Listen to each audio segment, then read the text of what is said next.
Permanent रहेगी? ऐसी क्या चीज है जो आपको लगता है कि वो आपके पास परमानेंट है till your birth to till your death, जन्म से लेकर के मृत्यु तक? अगर आपको ये लगता है कि आपके पास सुंदर चेहरा और सुंदर शरीर है और बहुत ज्यादा एनर्जी है अपने अंदर, बहुत अच्छी बुद्धि है, सद्बुद्धि है, क्या ये लाइफ टाइम रहेगी? क्या? मुझे तो लगता है कि बुढ़ापे में ही आंखों से दिखाई कम देगा, सुनाई कम देगा, ऐसे हालात उत्पन्न हो जाते हैं और ये सबके साथ होगा।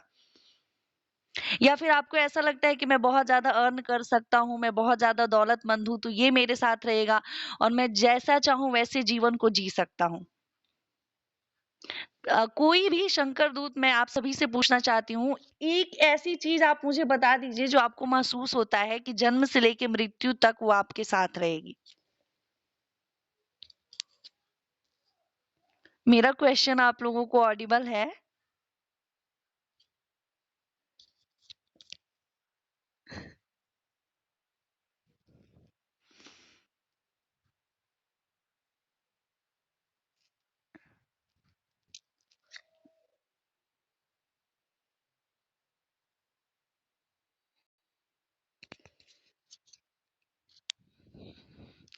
या आद्या मैम? डिजायर लाइफ टाइम रहेंगे?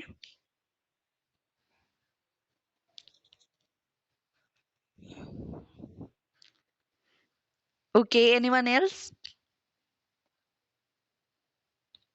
मैं एग्री करती हूँ आप लोगों की बातों से और मेरा भी ऐसा मानना है, मैं ऐसा फील करती हूँ कि डिवोशन और भक्ति जो है ना, मुझे लगता है कि आखिरी सांस तक रहती है।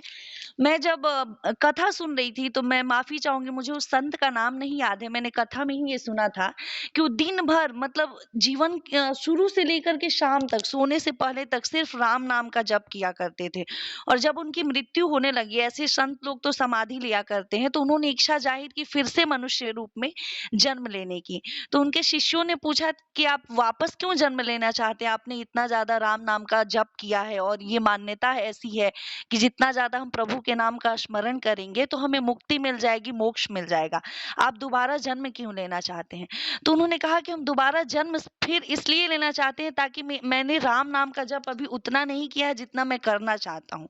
मैं अपनी इस भूख को शांत नहीं होने देना चाहता हूँ मोक्ष के साथ। तो तुलसीदास जी हमारे उत्तर भारत में एक बहुत प्रसिद्ध संत हुए हैं राम भक्ति के। तो उनका उनका एक कथन है जो मैं कोट करना चाहूंगी। कामिनी नारी प्यारी जिमी, लोभिन के प्रिय जिमि दाम, तिमि रघुनाथ निरंतर, प्रिय लागहु श्री राम। तो जैसे कि जिसकी जैसी सद्बुद्धि होती, जिसका जैसा भाव होता है, उसे वैसी ही चीजें पसंद आती हैं। तो मुझे लगता है कि जब आप एक शुद्ध भाव से और मन को बहुत शुद्ध करके, जैसा कि आप सभी शंकर दूतों ने इस बात को रखा कि we have to learn everything beyond the feelings of the lust, lust की भावनाओं से ऊपर उठ के एक लव की भावनाओं से हर चीजों को समझना है, तब हम अपने ज्ञानेंद्रियों पर और इंद्रियों पर संयम रख पाएंगे, तो एवरीथिंग विल बी बेटर। तो तुलसीदास जी भी कहते हैं कि जिस इंसान को जैसा भाव होता है उसे वैसी ही चीजें प्रिय होती हैं। तो हे प्रभु, मुझे ऐसा भाव दीजिए कि आपके अलावा मुझे कुछ और दुनिया में नजर ही ना आए। जैसे आपके पास दूध है, तो दूध में अगर आप पानी मिलाएंगे तो बिल्कुल दोनों की आइडेंटिटी सेम हो जाएगी। लेकिन जब आप दूध को ज्ञान रूपी भक्ति के साथ, जोरन जिसे बोलते हैं, जमावन एक वर्ड यूज किया जाता है कि दही जमाने के लिए, जब आप उसे ऐड करेंगे तो वो the milk will become curd. तो लाइक योर सोल, आपका जो मन है ना, वो दूध की तरह है। आप उसे अगर संसार में लिप्त करेंगे ना तो वो पानी की तरह उसमें मिल जाएगा। लेकिन जब आप उसमें थोड़ा सा अपनी इंद्रियों पर संयम रख के प्रभु के नाम का स्मरण करेंगे तो ये जमावन की तरह काम करेगा और ये आपके मिल्क को कर्ड में कन्वर्ट करेगा। और फिर जब आप उसे डिवोशन और भक्ति के साथ संलिप्त करेंगे अपने मन को, तो आप कर्ड को जैसे महते हैं ना, बिलोना वर्ड यूज किया जाता है हमारे उत्तर भारत में, तो हमें लैगून और मक्खन मिलता है। और उस मक्खन को आप कितना भी पानी में डुबाइए, दूध में डुबाइए, आप देखेंगे कि वो दूध से ही बना है लेकिन वो उसमें मिक्सअप नहीं हो पाता है। तो जब आप भक्ति के साथ जीवन में आगे बढ़ेंगे तो आपका जो ये मन है ना, वो मक्खन की तरह हो जाएगा। और फिर मक्खन से सर्वश्रेष्ठ जो होगा वो घी होगा, जो कि खराब भी नहीं होता। दूध कितना दिन तक आप चला सकते हैं? 1 सप्ताह तक। लेकिन मक्खन और दही को आप मतलब बहुत ज्यादा समय तक स्टोर करके रख पाते हैं। तो यहाँ पे हमारे जो, मेरे पास जो बुक है भज गोविंदम फॉर यू, जो मुझे कैंप में भी मिला था, उसमें ये लाइन थी जो हमारे गुरुदेव ने स्वामी मित्रानंद जी ने लिखा है, when matters matter, mind doesn't matter. When mind matters, matter doesn't matter. What really matter is that which is beyond mind and matter. And I believe that कि डिवोशन, संपूर्ण भक्ति, ये इन सभी माइंड और मैटर से भी बहुत ज्यादा ऊपर होती है।